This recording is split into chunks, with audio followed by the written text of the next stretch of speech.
This is Carl Stevens in Peabody at the home of a radio legend, a voice that you won't hear anymore because he's retired. Ladies and gentlemen, Joe Morgan. Joe, can we go back to when you first started in radio? Sure. It was the summer, it was May of 1966. I'd been going to speech school for about a year to get rid of this old New England accent I had, which was horrible back then. I've got tapes, which you're not going to hear. And I still remember it was a rainy morning, knocking on the door of WNBP up in Newburyport, a little 500-watt station. You couldn't hear it 5 miles down the road in any direction. Knocked on the door, there was a summer job, audition, got it. That was the beginning. From Newburyport, he quickly went to Boston, where he became a radio reporter at WRKO and then news director. And went out and covered just about anything. That was the fun thing, because you got up in the morning, you didn't know what you're going to be doing an hour later. You could be sitting at a desk, typing stuff.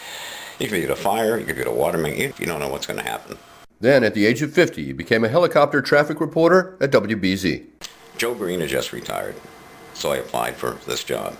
I'd never flown before. I liked flying commercially. I'd never been in a helicopter in my life. I still have no idea how those things work.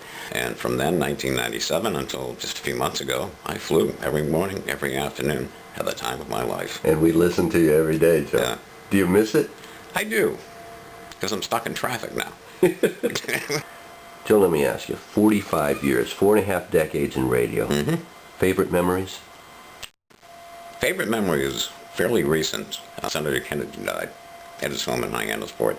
The next day there was a funeral procession, just the hearse, with state police from the Cape all the way up into Boston for the funeral. People would get out of their cars. Some would salute military people, I assume. Others would have their hand on their hearts. Thousands of people. I will never, ever forget that. Minor slowdown getting by the on-ramps at 129 in the Lowell Connector, and about a 10-minute ride, a quick ride all the way down to 128. Joe Morgan on the Commerce Insurance